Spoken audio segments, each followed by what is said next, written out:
شغوف إلى ربه أحب رضاه أحب لقاه يظل يجيء إلى ربوة قرار ويسمو وذا مرتضى فلا لهو يثنيه عن سيره ولا جمع مال تغى الشهوات. صلى الله وسلم وبارك على عبده ورسوله محمد وعلى آله وصحبه الكرام. سبحانك لا علم لنا إلا ما علمتنا إنك أنت العليم الحكيم. اللهم اجعل أعمالنا صالحة ولوجهك الكريم خالصة ولا تجعل للشيطان نصيبا منها يا كريم يا رحمن. اللهم لا سهل إلا ما جعلته سهلا وأنت تجعل الحزن إذا شئت سهلا. اللهم مالك يوم الدين إياك نعبد وإياك نستعين. السلام عليكم ورحمة الله وبركاته. Alhamdulillah, an b'a la tanto, an b'a barikada ni kisi ni nɛɛma ɲini a fɛ ka jidi ka caya ka danfɛnw lasɔn hɛrɛman kan,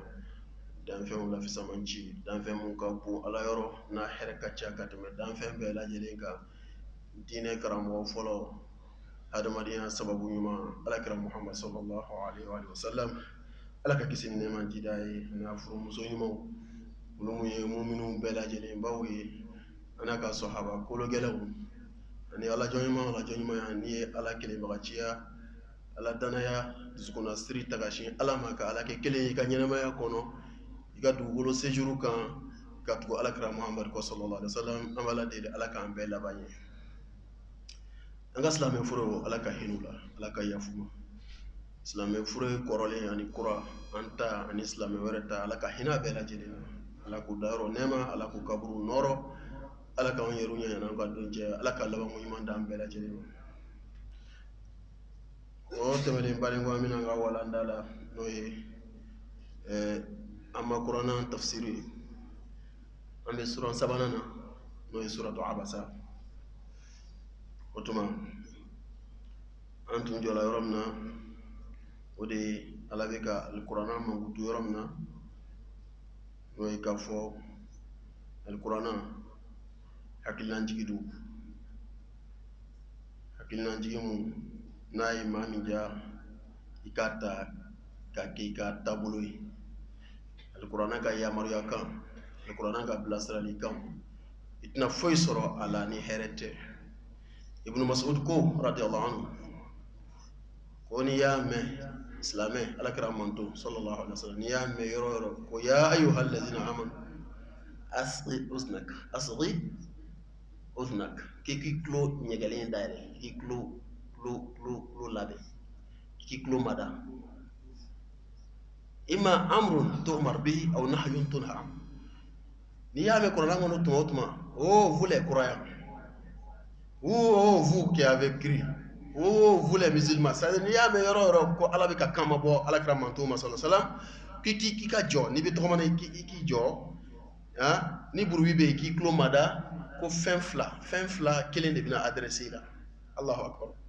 Kuranna bɛɛ fɛn fila, ni kuranna y'i kan mabɔ tuma o tuma ka appel lancé, i k'i tulo mada. Imma amrun tu'mar bihi, kelen ala bɛ yamaruya ni jogo ɲuman dɔ ye, ni kɛwale ɲuman dɔ ye, ni baara dɔ ye, n'i yɛrɛ kɛnfɛnsiya n'o baara nin ye k'o nati ka ɲɛnamaya kɔnɔ, k'o misaliya, i bɛ lafiya kaburu kɔnɔ, i bɛ lafiya duniya fɔlɔ, i bɛ lafiya kaburu kɔnɔ, i bɛ lafiya kiyama. Ni kuranna ka weleli fɔlɔ ye. Aw nahyun tunha anhu, walasa n'a min yamaruya ni baara ɲuman ye, ni jogo ɲuman ye, a bɛ fataniya ka bɔ ko la min ye jogo jugu ye walima min ye kojugu ye. Kuranna ye nin fɛn fila dɔrɔn, nin kɛ nin ka ɲi, nin to yen nin man ɲi. O la ala filɛ k'o de confirmer yan subhanahu wa ta'ala, kalla innaha tazkira. Kuranna aya ninnu hakililanjigi de don, bilasiralikan don. Faman sha'a zakara, ni maa min y'a kanu n'a diyali ye, i ka kuranna ta i ko k'i ka mɛtiri ye, i ka kuranna bilasiralikan a n'a ka yamaruya kan a n'a jogo i k'o ta i ko k'i ka ɲɛnamaya taabolo ye. I tɛ foyi sɔrɔ ni hɛrɛ tɛ, i tɛ foyi sɔrɔ ni lafiya tɛ. maa ma ye baara kɛ ni alikuranɛ yamaruya kan ye i bɛ lafiya diɲɛ na i bɛ lafiya kaburu kɔnɔ tuma min na n'an taara i di ala ma ka kɔ don i la i bɛ lafiya kiyama kuranɛ ko ka fɛn fɛn to yen fana n'i y'o to yen e de b'a lafiya sɔrɔ diɲɛ na i balo cogo bɛ ɲa duniya kɔnɔ i bɛ lafiya kaburu kɔnɔ tuma min na an taara i di ala ma ka kɔ don i la wa i bɛ nin yɔrɔ sɔrɔ kiyama fi suhufin mukarrama kuranɛ bɛ gafe kɔnɔ gafe min n'a bonyalen don a taala ka bɔ gafew ba de la ummul kitab o ye jumɛn ye lawhul mahfuz kuranɛ taala ka bɔ lawhul mahfuz de la lawhul mahfuz latigɛ bɛɛ lajɛlen sɛbɛnnen don ale de kɔnɔ o la u b'a fɔ ko latigɛ ka kɔrɔ ni jɔnni ye latigɛ bɛɛ lajɛlen sɛbɛnnen don lawhul mahfuz kɔnɔ alakira ko sallallahu alaihi wasallam ko ala subhanahu wa ta'ala ye fɛn bɛɛ latigɛ hɛrɛ ani hɛrɛ tana ani fɛn fɛn bɛna kɛ hadamadenni kunkan dunuya kɔnɔ catastrophe la adamaden ye min laɲini ani min ye naturel ye ko ala tilala nin bɛɛ la ka kɔn sanfara 7 ni dugukolo danni ye san 50.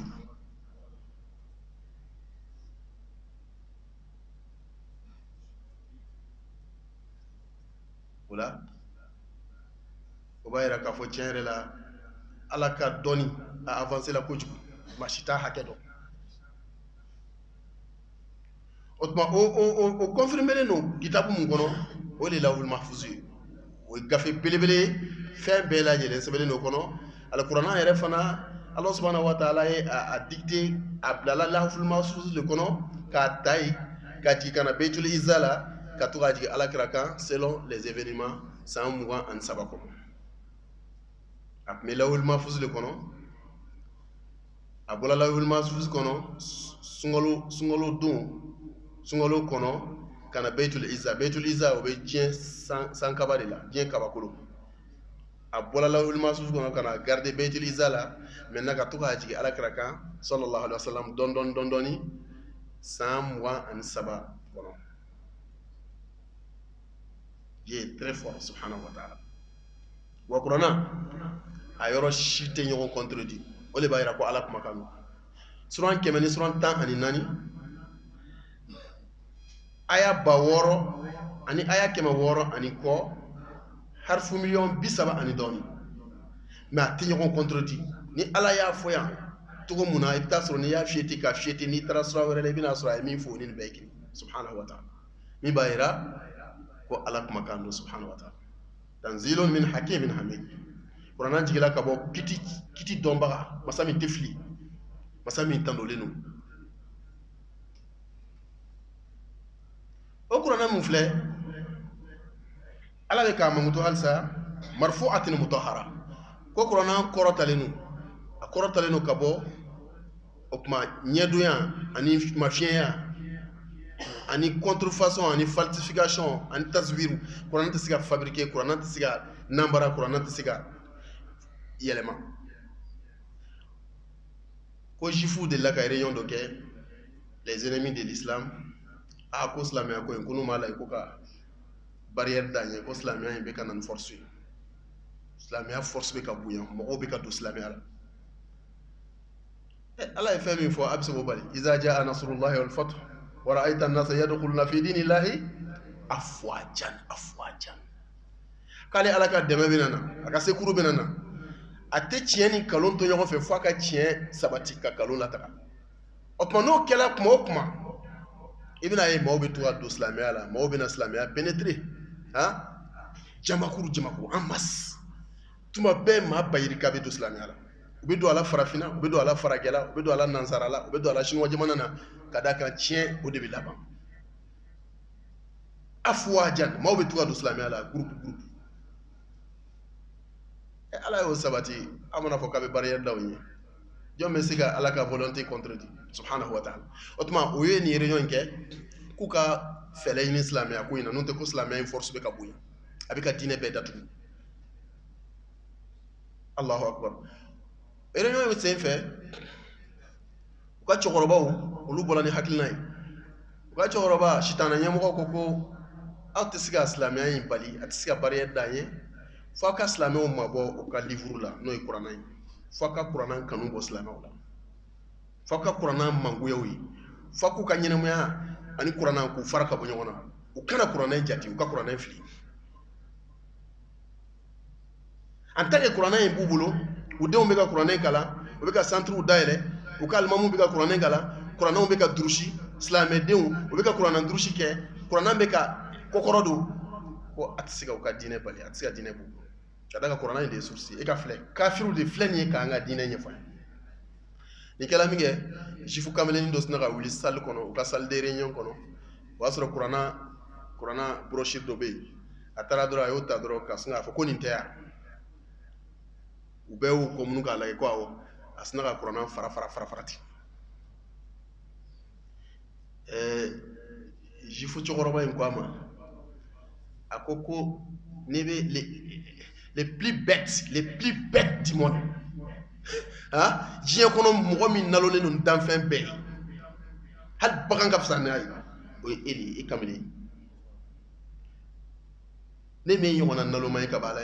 n'an ko alikuranɛ ko ka silamɛw pour que silamɛya ka tiɲɛ silamɛya fanga ka ban silamɛya ka dan sira la silamɛya ka ɲɛtaga u ka nagasi n'an ko ka alikuranɛ ni silamɛw fara ka bɔ ɲɔgɔn na ko est-ce que cela veut dire e ka taa kuranɛ yɛrɛ papier minɛ k'o fara wa ko nin joli de b'u bolo yen e nin den kelen fara nin miliyari joli bɛ silamɛw bolo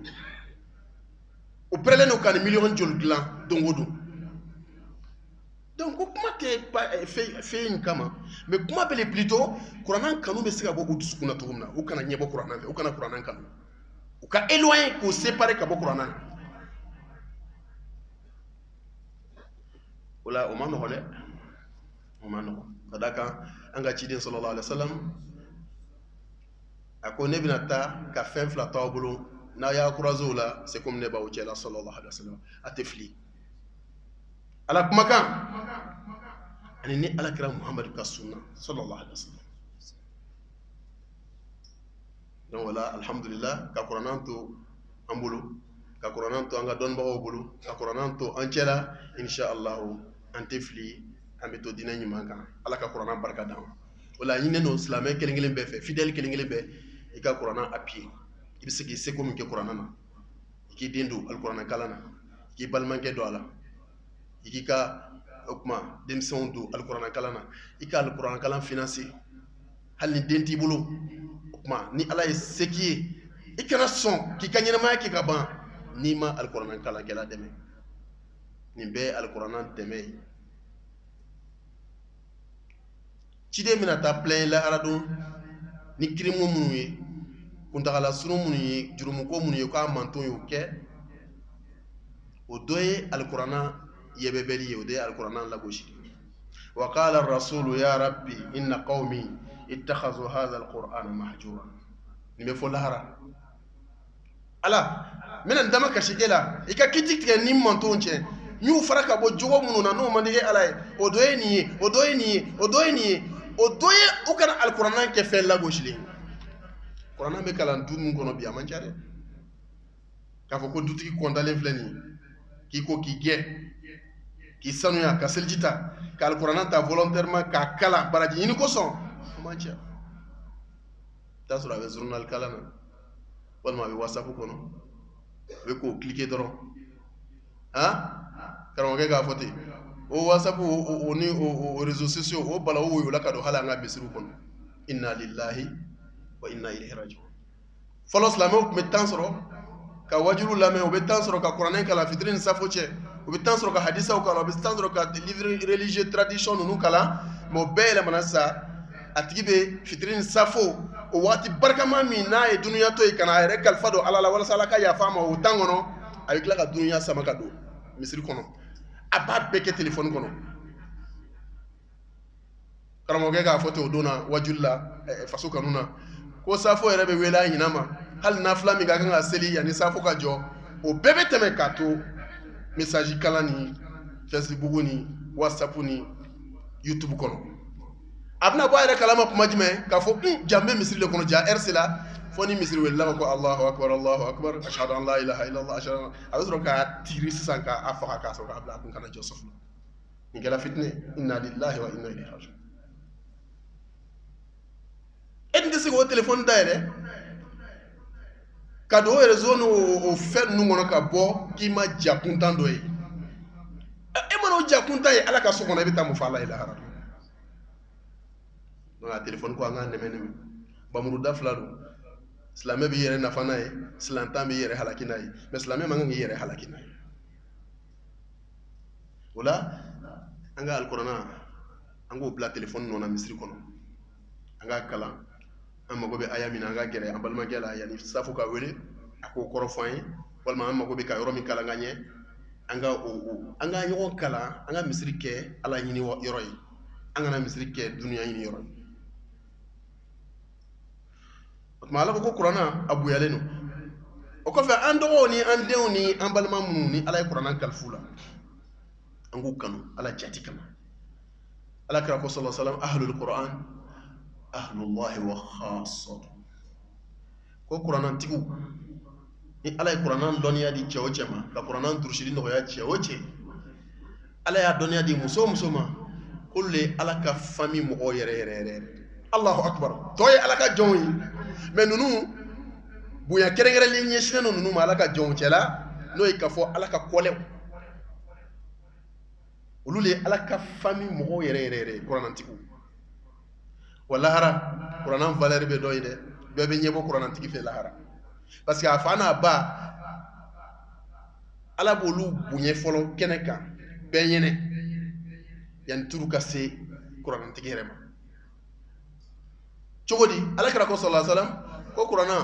abe yele magay ko hadamadi lara do suran flabe na ke aka porte parole qur'an suran kemeni tan nanina suran flabe olu bena ke qur'an ka makelay porte-parole du Coran. Au surat surat Ali Imran, la surat vache, la plus grande surat du Coran. Aya keme fla ni aya bishegi andoli. Abe yele maka ko adamadi, abe dimarchi goshikana abe ka Coran kondi. Surat mundale no aleka la famille d'Imran, surat Ali Imran. Allez 200 versets. Au fana be tuko donc ni be keba foko che masafla. Qur'an suran tobe tuwa ko ulube na kana jo kenekan ala nye koro la haram nini kala sisan ubena kuma ba fo ala nin tun ne durushi atun sɛgɛnna dunya kono tumamna maaw be ka sunɔgɔ wa sɔrɔ a be révision na Allahu akbar tumamna maaw be dumuni na wa sɔrɔ a be tile kɔrɔ tumamna maaw be reposer wa sɔrɔ a be kungo kolon ni ɲɔgɔn cɛ yiri filaburu ni ɲɔgɔn cɛ a be ka ne durushi ala sɛgɛnna o pala nya yini fe aka segen tono dama bi e ala minte maka segenci e ala minte maka saraci subhanahu wa ta'ala nin gala ala ba fo qur'an tigi ko aya fa wele kana wa fa wele kana ala bena sanu banfla médaille ko di fama wolo fa bebe nyebo o fa yin fe la haram qur'an tigi fa chef de famille bebe nyebo afa e Allahu akbar ni dende alquran baraki ni dende alquran durushi o ne retogo fle arabolo ka médaille dama médaille te médaille mi ko fe no kela ala baba ko am ne gata la rushi sumana ni ya faide turuma se quran te gere ma ko Allahu akbar ala ka wolo fay mo dama ala ka diñ mo dama ni gela wolo fa chef de famille bébé ni tato lage ala ya bunye adenga ko man durshi kama kadaka akar la dengo ka kar boutique ko ka kar affaire ko ka kar de na fango ka kar commerce ko ka dendo alquran kala na okuma ala ba sarabi devant tout le monde Allahu akbar no kela ala ba ko ya ba wele kana o be muso roba wele o fana be i dangoro ba tama muso to cela kana jo ala bo fana bunya ni sanu médaille dangana yi ala bo di muso roba e de tunya baye faya do alquran kala na ka di murkema ka bla kala na ka ko be ka bla ukama e fana itola iche ko imade ka kala nche faya alquran durshi okuma mi fana boya bi ala be sanu mushoro dangana di bama obo fana rekondi kata la richissement wolo ba bebe nyebo fana fe odo ni deni fleni ka ke sababu ye ay ni boya so maintenant be turu be se bossi rema no e quran antigi Quran ba fo bo ala ay reflen ya ala sara ay récompenser ala ba fay nye ni sanga so hake dima aljanna kono subhanahu wa ta'ala Quran ba fo ala do faraka ala b'a fɔ n ye nin hɔrɔnmuso hakɛ d'i ma alijana kɔnɔ kuranɛ b'a fɔ ala dɔ fara kan kuranɛ tɛ fara ni ala ko k'a ye nin di kuranɛ durusila ma kuranɛ b'a fɔ ko ala ka dɔ fara kan ala b'a fɔ n ye nin fara kan kuranɛ b'a fɔ ala ka dɔ fara kan an balimaw ko bɛna laban jumɛn na rahamanu masa a bɛna fɔ kuranɛ ye a b'a fɔ bɔn sisan n'a bɛ ten e k'i makun ne bɛ makun jalla jalala a yɛrɛ b'a yɛrɛ sɔn n bɛna opportunité n bɛna faveur kelen k'a ye sisan n bɛna fiɲɛ karaba ye Allahu akbar n bɛna fiɲɛ karaba ye sisan o tuma a yɛrɛ b'a yɛrɛ sɔn ne t'a sɔn tugun e tɛ a fɔ tugun ko ka dɔ fara kan a yɛrɛ b'a yɛrɛ sɔn o tuma n bɛ fiɲɛ karaba ye n'a ko bi c'est à dire n'a ye kuranɛ réciteli daminɛ kuranɛ a tɛ daminɛ ni bi ye wa bisimilayi n'a ko bi dɔrɔn a bɛ yɛlɛ fiɲɛ bɛ yɛlɛ n'a ye donc ala b'a fɔ a ye ikra wartaqi warattil kama kunta turattil fi dunya fa inna manzilataka inda akhir ayatin takra'uha bismillah nin yɔrɔ ka di dɛ nin yɔrɔ jaralaka caman b'a bolo kin parce que ale den ye den 31 a si ma kuranɛ kalan a den ye den 27 malheureusement a si ma don ali kelen a m'o don kuranɛ kalan na donc ale b'a bolo kin nin nɔfɛ ni mun ta kun tɛ tɛmɛ 3 kan a ye kelen di ala ma ni mun ta kun tɛ tɛmɛ 2 kan a ye kelen di ala ma ni mun gɛrɛsɛgɛ kɛra den kelen ye a karila kɔ k'a di ala ma o tuma ala b'a fɔ ko bisimila i bɛ kuranɛ kalan i bɛ kalan daminɛ i bɛ to ka yɛlɛ au fur et à mesure i bɛ kalan kɛ i bɛ to ka yɛlɛ fiɲɛ fɛ kabi maaw ɲɛ b'i la fo maaw bɛna na bolo la u kunna k'i lajɛ f'i bɛna kɛ comme kɔnɔni f'i bɛna dɔgɔya ka tɛmɛ o kan f'i bɛna tunu e kɔni bɛ yɛlɛ sa e ka récitation laban i ka kuranɛ sura laban o y'i ka étage dan ye t'a fɛ nin bonya le bilalen don ka alikuranɛtigi kɔnɔ lahara yara bi kuranɛ ala ka barika n'a nafa d'an ma diɲɛ ani lahara o tuma an ka jija an den ninnu an kana an yɛrɛ kumandiya den ninnu ka hɛrɛ la wallahi i ma hɛrɛ foyi k'i den ye i ma hɛrɛ foyi k'i den ye wa i ma den kɛ ka hɛrɛ foyi ɲɛsin ma ka tɛmɛ k'a dɔn alikuranɛ kalan na a yɛrɛ ɲɛ b'u la alhamdulilayi n'u jɔla an ɲɛfɛ u bɛ kuranɛ yɛlɛma cogo min na a foyi kuma si bɛ tiɲɛ o la ala ko kuranɛ ale ala y'a bonya marfu'a a kɔrɔtalen don mutahhara a ka sanu ka bɔ bayɛlɛmali ni nanbara bɛɛ ma non kan'i yɛrɛ sɛgɛn i tɛ se ka kuranɛ bayɛlɛma i mana keguya cogo o cogo i mana fɔri cogo o cogo i mana kuma dɔn cogo o cogo i mana philosophie dɔn cogo o cogo kuranɛ ye k'a to yen n'o tɛ i bɛ tile gan i yɛrɛ la i tɛ se k'a yɛlɛma dɔnnibaga dɔ ko an ma ko kuranɛ harifu kelen o kelen ko mɛlɛkɛ 70,000 de bɛ ka a garder Allahu akbar kuranɛ bɛɛ tɛ dɛ monsieur Tera harifu la lettre chaque c'est-à-dire lettre kelen o kelen kuranɛ kɔnɔ a observé non ni 70,000 anges o kuma fulaw ko ten ko kɔrɔjam e b'o yɛlɛma cogo di a gardelen don garde corps min bɛ lettre kelen kelen nɔfɛ kuranɛ kɔnɔ garde corps 70,000 ala ka nimaniya d'an ma e ma ye force b'a la ni kuranɛ kalan n'a y'a kalan ni ala ye siranya ye wallahi jinɛ bɛ taa jinɛ non jinɛ kana danga fɔri cogo cogo an kana ja ala k'an d'ailleurs ala k'an kisi ala k'an denw kisi ala k'an juruya bɛɛ kisi jinɛ sitana bɛɛ tɔɔrɔ ma mais jinɛ bɛ maa min na kuranɛ dɔnna yɛrɛ min bɛ siran ala ye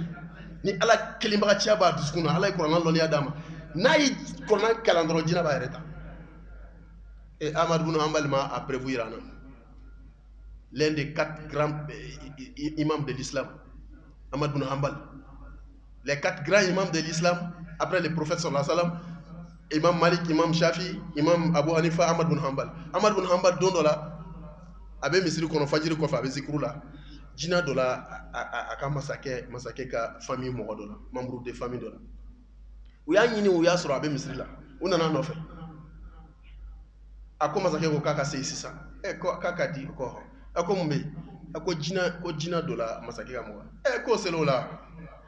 a ko k'ale ka heure ma se dɛ Allahu akbar ale tun bɛ sigi ka zikuru kɛ fajiri kɔfɛ fo tile ka bɔ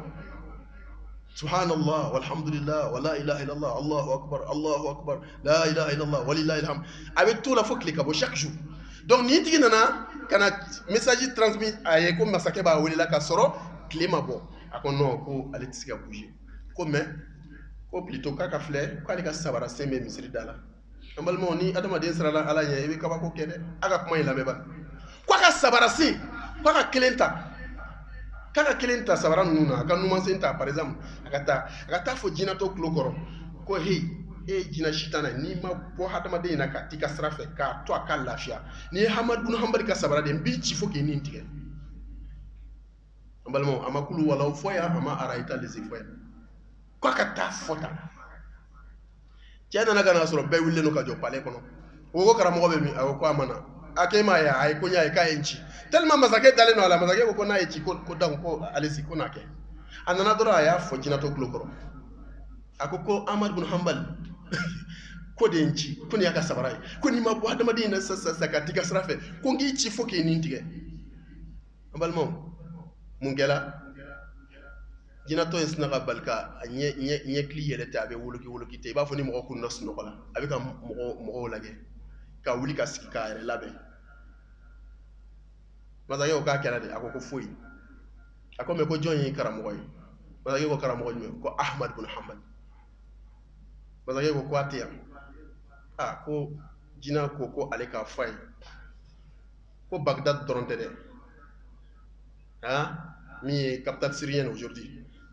do woli pni don baga jamana baye wa masaw ko mi ñoko falé islamia capitale ko Bagdad doronte de ko Ahmad bin Hanbal ko kale ka bo ligi arabu be kono akapo arabu ka jamana be la kana farafina wal magata azi ko ale prele no ko ke parce que ko asrana alanye ala ba ko fe jalla jalalu ko ka bo denin na doronte de ka bo Bagdad kono tere oluka arabu jamana re blaka yele ma jinye klebia fa fe ko lu be kam non ci sa nu ta ala be tatu golula kada ka asrana alanye ala ba ko fe force da ya tay jina tara mais ambalmo anga ko roshi jina e fen kuntampa ala kan kisha toro akana ka gele wa akakuma no subhanallah mun gela ala ka Ahmad bin Hanbal min ji dogala ala ya kanuni ajimu ambebe o blade la de Allahu akbar al sisasa les gaina badanga bugulay en voisin do il est en Côte d'Ivoire mais Corona ko ina na bo famille il a deux familles d'ailleurs il est d'origine sanloise avec bo sans cadeau Nias ba fo Mohamed Nias nere famille traité le ko de banji les gars na vers 11h ala ya ka kalfam na ko yere ma do folo yere c'est prévu asli na la sini lazara irana a jana jabe ki abana ga bu tout près donc shi woni ay o confirmer no beki yere yini ika wati ala de balon ya rabbi ala ka wati ni mandam be mo donc ni kele karamo ke ga RC la ala ya aka kalfam na mungela o be ka bo Ahmad Hanbal shudu jana jakke yoro la doro o bola kaburu la doro hal maw ma se so folo jina yele manaka na do deni na no na jina e fen kuntamba jina kana ka gele ni dan fen be wala kala baray Allahu akbar ko saya manjugo be jigila mo ko saya de kanju ala ka anjigitu masake ko ko kala baray comme kalande ne be très souvent monsieur Bayo kalande ne be karamo karamblasi ko kata kalande wele ko karamo ko mi ngena biska ke kalande nana karana ka ketaw ke jina ko denin ka fo kalande ni ko masse Ahmad bin Hanbal ka puissance yoro mawlu bolo de aka état de croyance anaka alanye sraya ko masse kaka fo kabe kuma fo lumare ko lu te bodini na be te bo ala sini donc fenye ni maniadi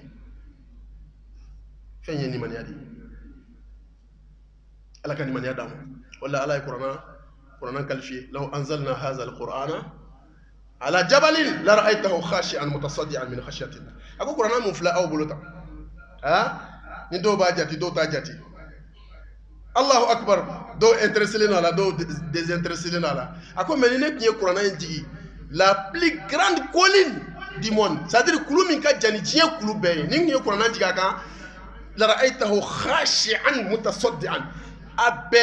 c'est pas sorcier abe jole ngene kulu kume yere ka chichi ka muhungu ka ndu holo dake e ba ko kabala je dan kulu madel kasi qur'an force fait mais ne ala nga miséricorde ni nga hine kono nyoto awbulu denmisɛnninw b'a ta dɔw yɛrɛ bɛ kɛ kolonkolon n'a ye dɔw b'a réviser dɔw Allahu akbar kuranɛ tɛ manamana fɛn dɛ o tuma i ka bonya diɲɛ na ka bonya lahara i bɛ kuranɛ bonya i bɛ kuranɛtigi bonya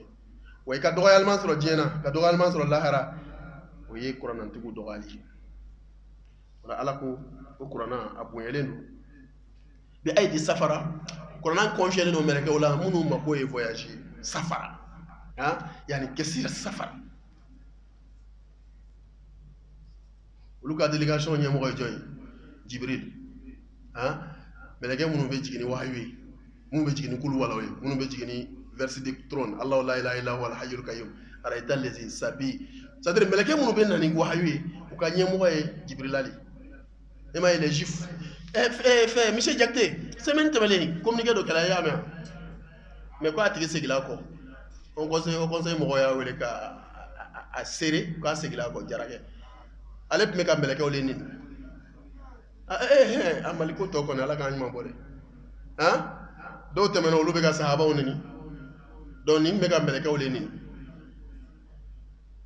u donna ka réseau kɔnɔ ka détecter je ne sais pas avec l'aide de Orange ou quoi ko y'a sɔrɔ k'a bɛ adekɛn wa adekɛn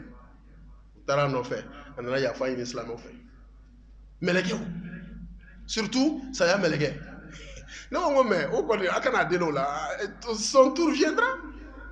n'ale kɔni kafala ka yada ka pan tɔw kan ka kɛ saya mɛlɛkɛ le neni bɛɛ n'o bɛna ɲɔgɔn ye o n'a n'o ye ɲɔgɔn ye don o don il va retirer son mot ala ka nimaniya d'an ma bisimila adamaden ka tasira o b'a a yira a liyelen do groupe mun na walayi o di ka n kalanna ma kalan tɛ kelen ni ye raisonné na dɔɔni dɔrɔn n'i ye mɔgɔ ka conviction ye dɔrɔn i b'a lɔ a bɛ groupe min na minnu bɛ sahabaw neni olu liyelen do les chiites hali n'a tigi ye Bamakɔ ka de ye hali n'a tigi ye Sikaso ka de ye n'a bɛ sahabaw dɔgɔya o kɔrɔ ye ale ye groupe min ta k'o kɛ a ka maître ye o ye chiites ye parce que olu de dɔnnen ninnu ye maintenant minnu b'a fɔ ko prophète wɛrɛ bɛ na olu liyelen do groupe jumɛn na Ahmadiyya o ye Ahmadiyya ka conviction ye bon minnu bɛ mɛlɛkɛ nin sisan e b'a dɔn olu liyelen do min na ça c'est les juifs o tigi bɛ judaïsme moderne le kan c'est-à-dire judaïsme moderne olu de bɛ mɛlɛkɛw nin a bɛ kuranna kɔnɔ yan u ye alakira ɲininka k'a ɲininka sallallahu alaihi wa sallam u dɛsɛlen alakira ye preuve bɛɛ yira min b'a yira k'a fɔ vraiment il est le vrai prophète d'Allah messager d'Allah o nana fɔ ko bon ko mɛlɛkɛ jumɛn bɛ jigin e kan ni messager alakira ko Jibril Jibril ça c'est notre ennemi évident ça c'est notre ennemi déclarant il est mauvais an t'a fɛ a maɲi ka Jibril la neni k'a neni jufu le y'o kɛ a filɛ kuranna kɔnɔ قل من كان عدوا لجبريل فإنه نزله على قلبك بإذن الله مصدقا لما بين يديه وهدى وبشرى للمؤمنين من كان عدوا لله وملائكته وجبريل وميكال فإن الله عدو للكافرين prophète a fɔ ye ni maa o maa ye Jibrila juguya ka Jibrila hasiriya k'a dɔgɔya k'a neni i ma Jibrila neni e ni Ala de juguya ka da ka Jibrila ma a yɛrɛ ci parce que mun na frappe fɛn fɛn kɛla dugukolo ka Jibrila de y'a kɛ peuple fɛn fɛn tɛmɛna n'u ye rébellion créé ala contre la ka ban ka kirimu bonya ni ala ko d'accord messager i yɛrɛ ɲini n bɛna u gosi Jibrila le ye frappe kɛ bon Jibrila le olu ka mɔkɛw n'u ka ancêtres bɛɛ halaki o filɛ ne ka Jibrila juguya mais Jibrila ma k'a yɛrɛ ala de y'a ci donc ni mɔgɔ o mɔgɔ sɔrɔla bi a kɛla yan o a kɛla Kaye o a kɛla yɔrɔ yɔrɔ o k'a bɛ mɛlɛkɛw nin o tigi fana bɛ judaïsme de kan a bɛ jufu ka tasira de kan mais mɛlɛkɛ neni kɔni i tɛ mɛn o la dɛ wallahi n'i ma repenti ka tubi surtout saya mɛlɛkɛ n'a ye sɔrɔ lon o lon min mana b'o la o y'i kun an bɛ kuma kun cɛ ni jumɛn ye ko mɔgɔ bɛ se ka sankolo ye Jakite k'a sɔrɔ i ma mun kɛ mɔgɔ bɛ se ka sankolo ye k'a sɔrɔ i ma da ka jan est ce que pour que ka sankolo ye a sera f'i ka i da ka jan ka i da i kɔ kan ka non ni bɔra dɔrɔn i b'a ye o la ala k'an kisi ala ko ta nɔnna bɛɛ ma mais porte dɔw bɛ yen vraiment kan n'olu dayɛlɛ i mɔkɛ ma deli k'a dayɛlɛ hal shitana ma dirga daire e bit mumeti bla meleke ninna ha eni meleke be nyon yesara la wa ou bien meleke le be ga transition jurée ou bien meleke de coup d'état qui ou bien ça dire eni meleke be nyon soro muna boni be kafa ani kafli yerema na dama de filla yerema wallahi abe koke mi ma dirga ke conseil islamique ni mo ya wele vraiment ko mi ya blanna ko ka ya fale ma ikafle ka ya fe ma tugudi ala ka dimani adama adama de ki yere lom wallahi ala kira ko sallallahu alaihi wasallam ko les gens de l'enfer la haradu janeme di à 90% e ba lo mi mo se janeme na ba yo ha uda monsieur sura janeme di mo keme bi kono don dale ba do janeme kono parce que abe fait fort miloni atala abe ala dimi abe ala kira dimi abe islamia buruja donc ala be mu fort ko ya toy na sala aba bla janeme kono san bi wolonvla ame soro ga dado aka kitila ala kan sandala wallahi dayin dilema mais c'est dala de ni ma c'est dala ibi ka janeme so senki to du holo kan ni sala be do akon kana meleke nini kana sahaba nini kana ala kira nini kana ala nini ka olu fen nu toyi o toyi anya go ni adama de yoni nyonje e ko lu fana ta keni nyuma e kada ka sona be fara nyona ala kan ni mani adam ala kan su ko noro ya ala kan se andala ala kan se andala ala kan ke kan yere don ala kra dugo do ke dugo on digli fu la hara akwa ala nyaa ni fe e ka ma to sutra kono e ka ma to bunya kono e ka ma gashi sigi mo kana boati kalama mami ya yere don ka yere bla place rahimallahu mar'an ala hina mala arafa qadrahu aya yere don ka fo neni ni ga kan neni ni manka neni ni place ka kan neni ni place manga ni lonia belela ni lonia tenela aya yere don ka yere bla place ala nya ni fe a sutra fo saya akana koro kada ka aya yere don aya yere bla place mais ni mi yere don itare yere bla place la mi lonia ti la ibiti yere soro yoro la lahara eni imasiri yoro mi ala kan ke kan yere don ala kan bo yere kalama ala ka akli madama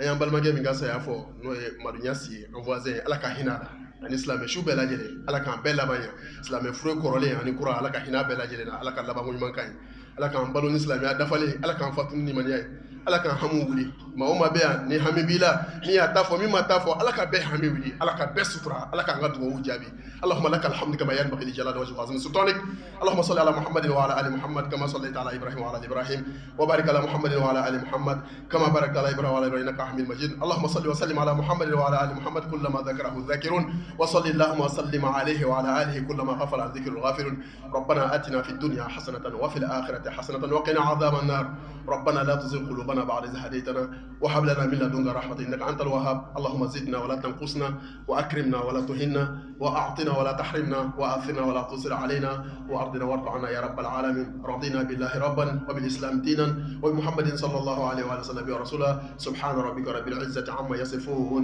وسلام على المرسلين والحمد لله رب العالمين